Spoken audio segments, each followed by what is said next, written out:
So this video will show you how to install a milk crate on a bike using zip ties. So I actually made a video about a year and a half ago showing how to do this exact same task.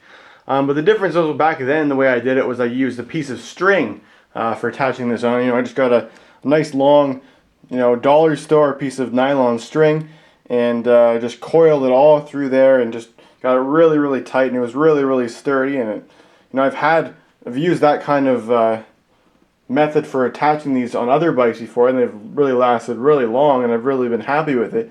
But it's just very time consuming, and I guess I've kind of warmed up to the idea of using zip ties to hold it on. So the video I made before was actually me putting a milk crate on this exact same bike, and this is actually the third milk crate that I'm having to put on this bike. The reason I'm having to redo the job what seems like so many times is not because of the actual milk crate itself, or the way it's attached. It's because of the quality of the racks that I've been using. This over here is actually the milk crate that I just took off, and the rack. And well, the milk crate's still fine itself, but that rack there, it failed. It had a little crack right there at the front, and I knew that if I rode with it any longer like that, the other side was going to give way, and then I was going to lose whatever I was carrying. I didn't want that to happen, so what I've done now is I've replaced it with this one here. So the rack that I have been using recently is actually almost exactly the same as the rack that I had been using before on this bike, the very first rack that I ever put on it, and both of them actually failed in pretty much exactly the same failure pattern. This one cracked right here, the other one cracked right there, as well as another crack that went right through here, and the actual rack actually was completely disconnected from the bike at that point, and it tipped down and actually dragged on the ground for a little bit. And actually both of those failures happened when I wasn't even really carrying anything heavy. It just happened from fatigue. That's an issue with aluminum. These racks are made out of aluminum, and even if you're not carrying a large amount in them, they get a lot of use if you're being used pretty much every day, and you're going over bumps and everything. There's lots of little forces that are being exerted on it, and over time those little forces will cause fatigue. And aluminum is a material which is not particularly resistant when it comes to fatigue. So I'm replacing it with a rack. It's an old rack, but it's made out of steel, and I think it's going to last a lot longer because steel is a lot better when it comes to fatigue. It's somewhat challenging finding racks that will fit on this bike because the way the rack attaches, it has these two little holes here in the frame which are designed for attaching racks, and a lot of racks don't have that attachment method, but this one here is one that I had, which is pretty much perfect for that. I imagine it's a fair bit heavier than the aluminum one that it's replacing, but this bike isn't, it's not particularly a light bike, and I'm going to be carrying loads in it, so I'm probably not going to really notice too much difference in weight. Of course, this rack is somewhat ugly looking. It's pretty rusty. I had thought about sanding it down and trying to get as much of that rust off as possible. I do have a trick that I use, which I've shown in a YouTube video, which shows how to remove rust from surfaces like this. But this rust here is just so bad that there's really no chrome left on it. Right here I've tried to do it, and I've got a lot better than what it looks like there, but still it's really pretty bad looking. So I had thought about sanding off all of that chrome and then just spray painting it or something, but I've decided against that because this bike is already pretty rusty looking, and lots of other spots, and I don't really care too much about how it looks as long as it works.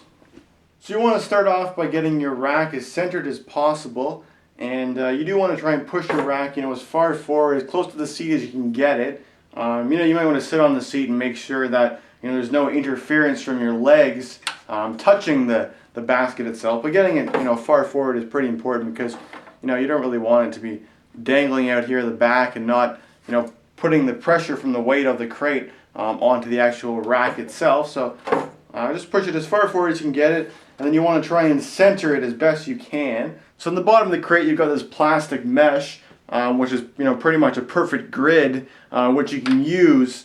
You can count the number of squares on each side, so you can get it as centered as possible. So now that I've got it pretty much centered where I want it, I'm going to start putting zip ties along these two bars right here on the outside, and then we'll work from there. So I like to put the zip ties in coming from the bottom so that this square bulge thing is on the bottom and out of the way, so it doesn't get damaged by anything that I happen to put in there, so it doesn't get in the way.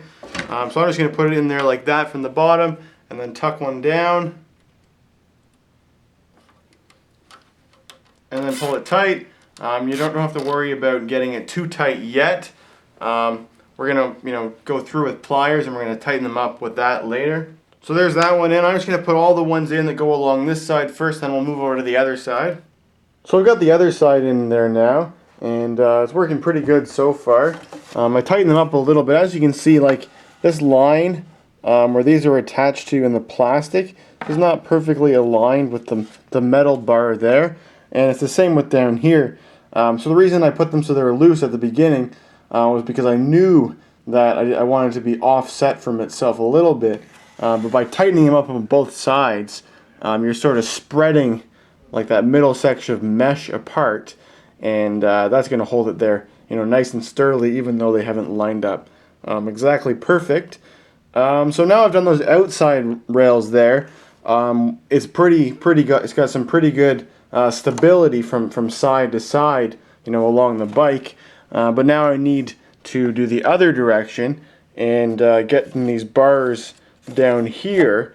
Because I think that direction is actually even more important, because whenever you're starting and stopping all the time, you don't want your milk crate to be, sliding back off of the end of the bike.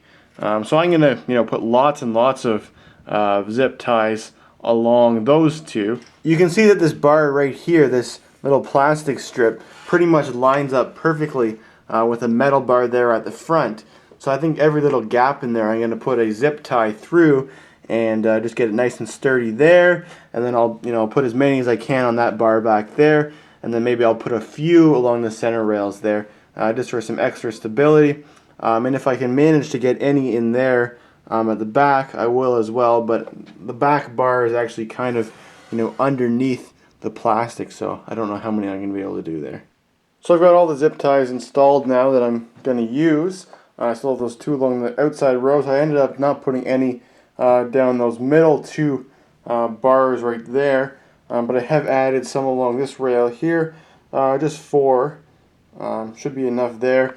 But then I've got lots along this row here, pretty much everywhere along there, just to give lots of strength in the direction of travel when you're driving this bike. So my next step here is just to make sure I get all the zip ties really nice and tight. Like the rack right now, it feels like the milk crate's on there pretty sturdily, but we also want to make sure that every individual zip tie is as tight as it possibly can be, just so over time it's not going to loosen off at all. So like this one right here, I can see that I'm able to rotate the zip tie around, just moving it, manipulating it around on there, which is not a good thing. It should be so tight that you won't be able to do that. So the way I'm going to do is I'm just going to take a nice pair of pliers and grip onto the end of each one and just give it a nice tug in the downward direction. Not too tight, but you should feel it click a few times, and then it'll get really tight so you can really barely even move it, which is what you want. So like that. And then we'll go move on and just go around and do all of them. And after you've gotten all those nice and tight, you want to go around with a pair of side cutters and just chop all the little ends off of every single one. And I usually cut them, about half a centimeter, 5 millimeters from the end, just in case you want to tighten them up a little bit later. There's still enough of a little tab there that you can still grab it with a pair of pliers. So just go around and do all of them. So now I've got all those trimmed up, and there's really just one step left to do now. The last thing I'm going to do is I'm going to take some string and I'm going to tie a piece which just connects the rack to the frame, just in case these bolts here ever come loose or come undone or something, or if any part of the this structure ever fails or anything. There's just going to be some sort of a backup so that I'm not going to lose whatever cargo I happen to have in the milk crate itself. So I'll just tie that up and then I'll show you what it looks like when I'm done. So there I've got the string finished, and I did 4 strands on either side of the rack, and I figured one strand obviously wasn't going to be enough to take whatever weight it happens to have in it, so no harm in putting too much there.